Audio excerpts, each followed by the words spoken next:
嘛佢有知嘅。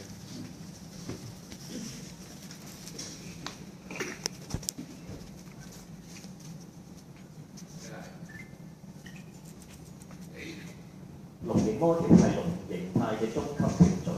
佢係象形取義，模仿龍嘅生活形態同埋攻防動作結合搏鬥形態而創嘅拳術嚟嘅，係一套短小精幹、嚴密緊湊、方法最快、舒展大方、快捷有力、節奏分明、動作靈活多變嘅拳種。佢嘅特點係身法嚴謹、姿勢緊湊、動作舒展、步伐靈敏、虛實分明。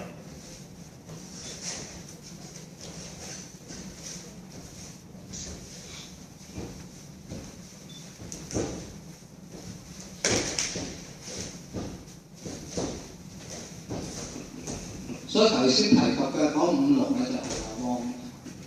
金龍獻醜、黃雀鳳、